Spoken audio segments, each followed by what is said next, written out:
so I've introduced the two of the three requirements for fusion. So one is the temperature, the other one is the density of the fuel. The third one is before I talk about the technology, I'll just describe what it means conceptually. So we call this confinement. What I mean by confinement is that because these systems must be thermalized, and that namely the fuel must have a temperature, technically what that means is what I've actually allowed to happen is that the fuel medium is having way more interactions with themselves that don't fuse. It's just like thinking about the particles in this room colliding off each other. All those things, what they do is they exchange energy and momentum, and that's actually what allows the system to thermalize. And once in a blue moon, a fusion reaction will basically happen. So that's what's going on. So what that means is that you must have a system that provides particle and energy containment. What I mean by this is that it's okay because this fuel is isolated in some way away from everything else, so that you basically allow those non-fusing reactions to occur, and you don't really care because you've provided containment. So what does this mean conceptually? It's like of whatever you think of your fuel assembly on this is that there's some physical mechanism which is disallowing it to basically touch anything that's at room temperature or even close to it. So it's isolating it in some way. Okay. So that's the concept. So we call this the energy confinement time. And the way that you can think of it, you just sort of close your eyes, imagine you got some ensemble, and you put some unit of energy into this, and you kind of wait, and you say, oh, it took this long to cool. That characteristic time is called the energy confinement time. This was conceived of by a scientist in the 1950s, Lawson, who realized added this important concept into play. So it turns out that when you look at a fusion system, is that once you reach a certain temperature, it's actually, and it takes a little bit of math, but it's like whatever. It's pretty much the first thing you teach, like entering grad students at MIT about how to establish fusion energy system, is that it requires a minimum amount of containment for a given amount of how many fusion reactions you're making, and that's set by the density, because you've assumed some kind of temperature in it.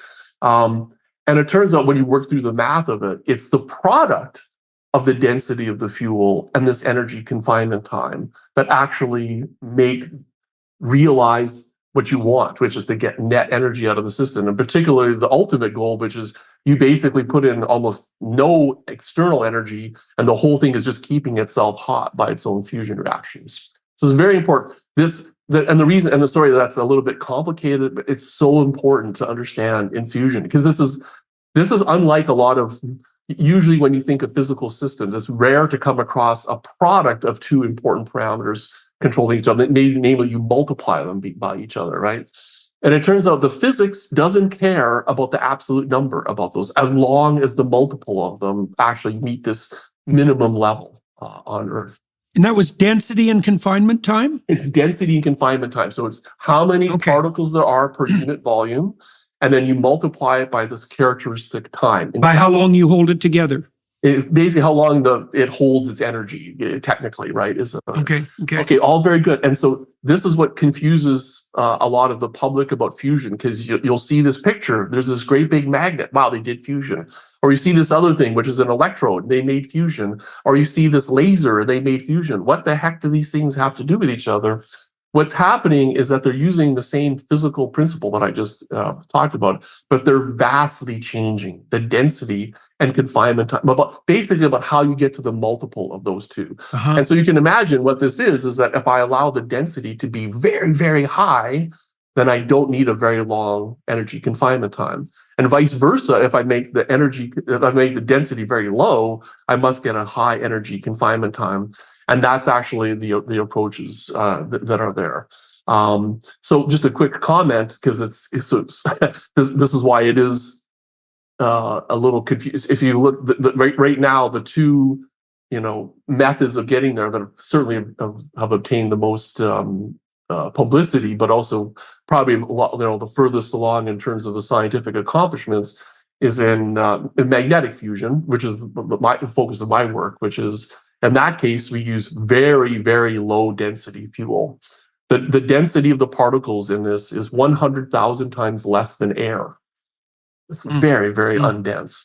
And this requires an energy confinement time of around 1 second, which doesn't seem very long, but recall what you're doing is like the particles that you're containing at 100 million degrees have such high average velocities that when they fuse, they would, like I'm here in Rhode Island right now, they would go from Rhode Island to Los Angeles in about 3 seconds. That's how fast they're going. So containing these kinds of things for a second is a pretty impressive feat indeed, right? And that's that approach. And this is the one. And how do we do this? We use the magnetic force to basically force those. And I can get back to more details and that, but just this comparison of that. Then I go to the other extreme of this.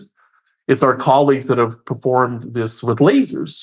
And in the lasers are actually not heating the fuel, they're compressing the fuel. They're achieving densities which are about 10 billion times higher than what we were using in magnetic fusion. And correspondingly, their energy confinement time is a fraction of a billionth of a second.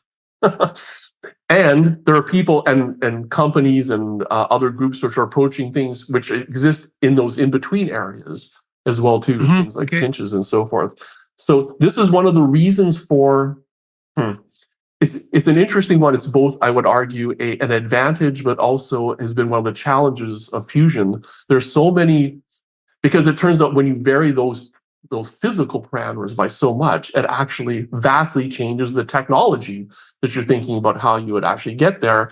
So this is an interesting thing as a thinking about how you develop it as an energy source, because you got a lot of choices, but there's so many choices. It's led to this.